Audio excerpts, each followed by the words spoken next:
At the very beginning of the movie, we're told about Satu Suro, which is considered the first day of the Japanese calendar.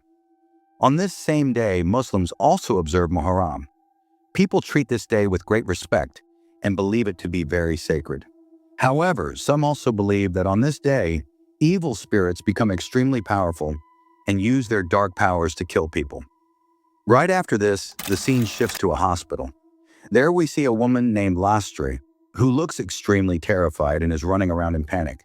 She suddenly rushes into the operation theater and asks the doctor, "Where is my baby?" The doctor tries to calm her down and tells her to relax. But instead, Lastra slaps the doctor. Then she violently injures everyone present in the room, runs outside and locks the operation theater door behind her. After that, she runs into another room, the nursery where newborn babies are kept. Inside the room, two nurses are already present.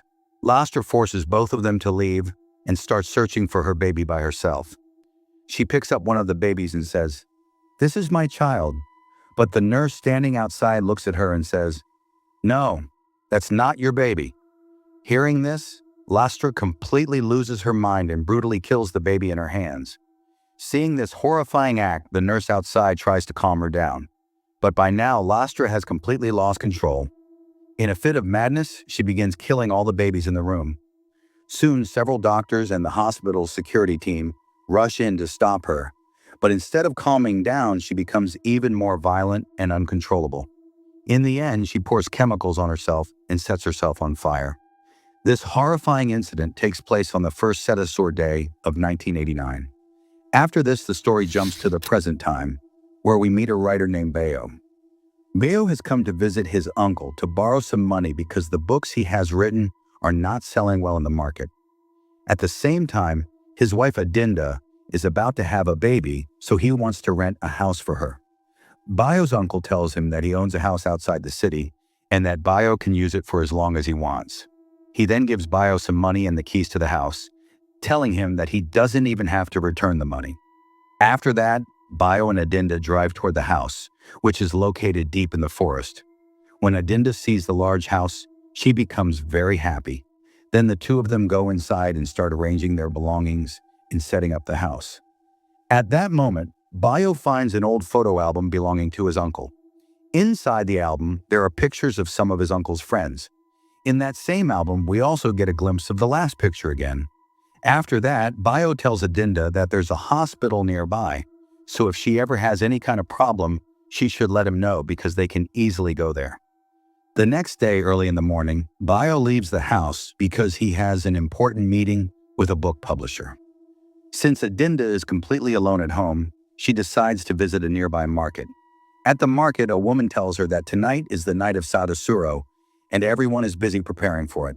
However, Adinda has no idea what Satu Suro actually is, so she casually mentions that she's not from around here and that she's staying in the house near the forest. Hearing this shocks the woman. She suddenly starts wrapping up her work in a hurry. Seeing this strange reaction, Adinda also decides to leave and walk further down the market. Just then, she notices a homeless old woman who looks very strange and keeps staring directly at her without blinking. This makes Adinda feel really uncomfortable, so she quickly returns home. Later, while Adinda is working in the kitchen, something strange suddenly happens. The knife suddenly jams itself into the cutting board on its own. Seeing this leaves Adinda completely shocked. When she pulls the knife out, she suddenly hears noises coming from the storage room.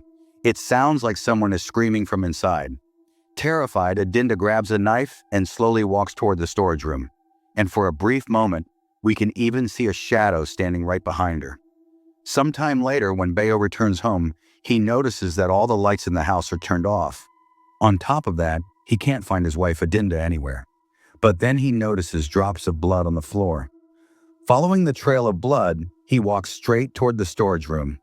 When he enters, he sees something horrifying.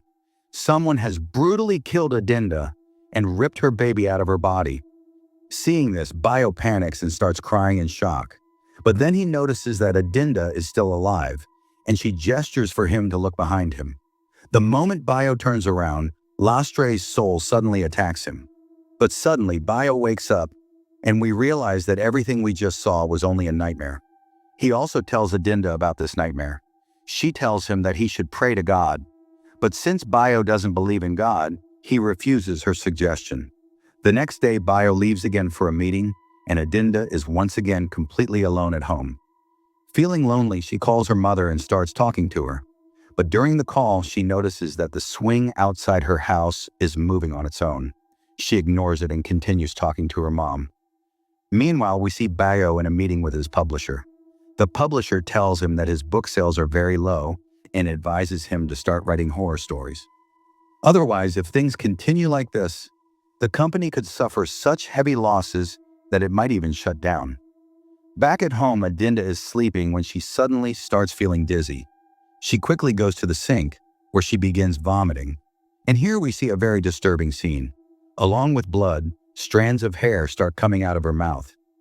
Seeing this terrifies Adinda, but then she vomits again, and this time, unbelievably, a newborn baby comes out of her mouth. Shocked, she looks at the mirror in front of her and sees several dark souls holding on to her. Suddenly, Adinda wakes up. It was all just another nightmare, and everything seems normal again. But now she actually starts feeling real pain. She immediately texts Bayo and tells him about it. As soon as Bayo receives the message, he rushes home. He quickly places Adinda in the car and takes her to the same hospital he had mentioned earlier. Two nurses put Adinda in a wheelchair and take her inside while Bayo stays outside filling out some forms. While standing there, Bayo notices that the hospital clock shows 3:15 a.m., even though the actual time is 8:15 p.m. He assumes the clock might just be broken. After that, he goes to see Adinda, where the doctor tells him that he did the right thing by bringing his wife to the hospital at the right time.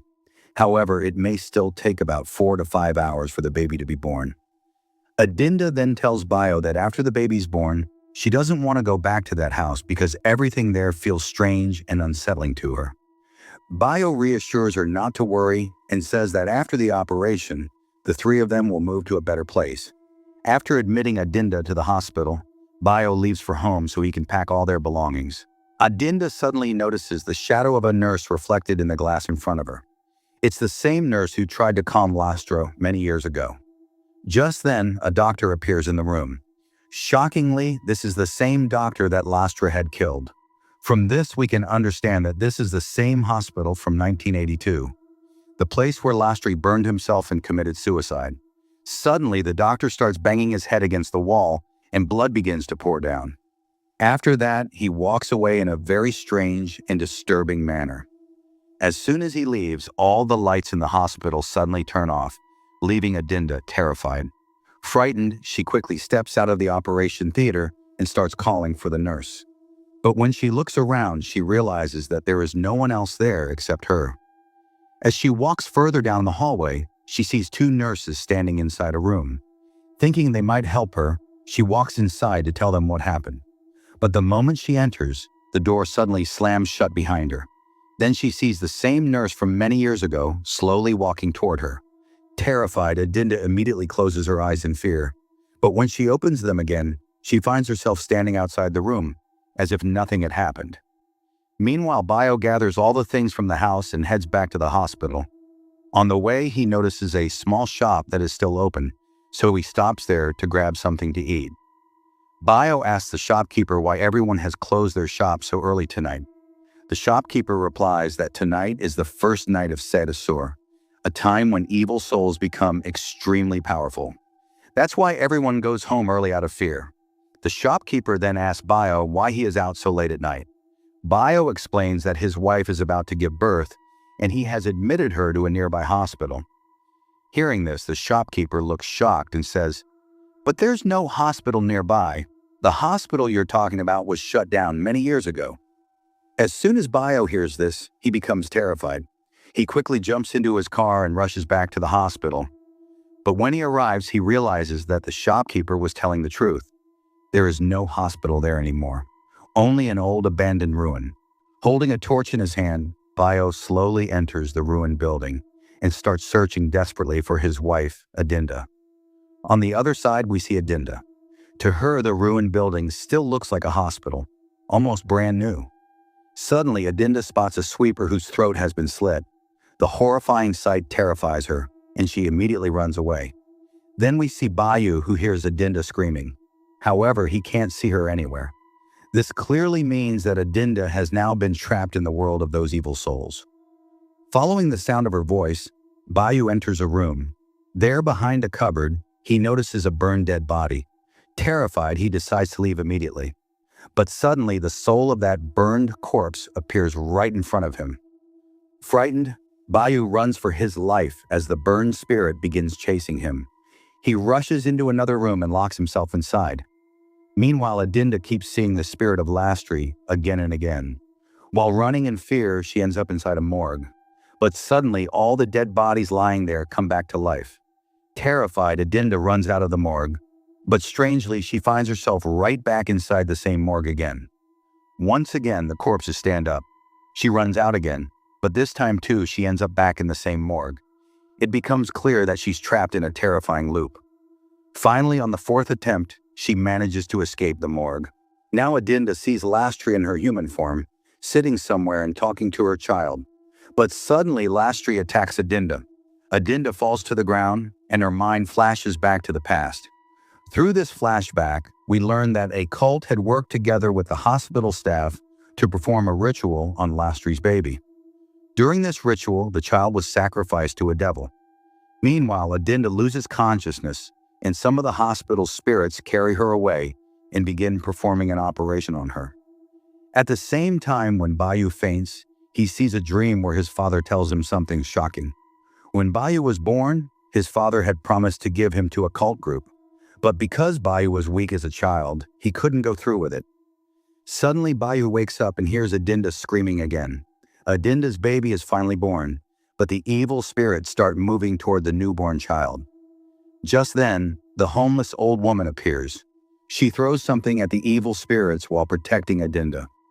As soon as it hits them, the spirits begin burning and move away in pain. Taking advantage of the moment, the old homeless woman helps Adinda and her baby escape from that terrifying place. But then on the way, she runs into Bayu, who Adinda can now finally see. As the three of them try to leave the place together, the last soul suddenly appears and tries to snatch Adinda's baby. However, some invisible power prevents it from doing so. Unable to take the baby, the spirit instead attacks Bayu and takes control of him, meaning it possesses him. Adinda quickly leaves the area and runs into another room. But moments later, Bayu arrives there too. Now under the control of the spirit, possessed and dangerous, he tries to kill Adinda and her baby. Just then, the old woman suddenly attacks Bayu and knocks him unconscious. After that, she walks over to Adinda, gently takes the baby into her arms, and then unexpectedly attacks Adinda as well, causing her to lose consciousness. The next morning, when they regain consciousness, Adinda tells Bayu that the old woman has taken their baby. Bayu quickly takes Adinda out of the hospital and helps her into the car. Right at that moment, they begin to hear their baby crying.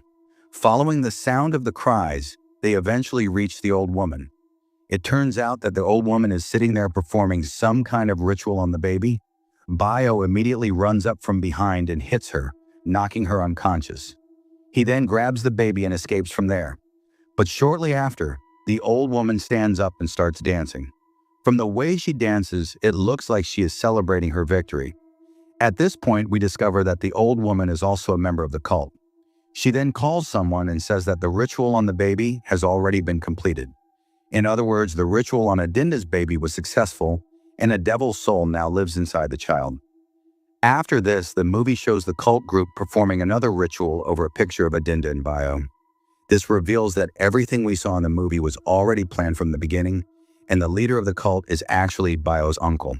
And with this shocking revelation, the movie comes to an end.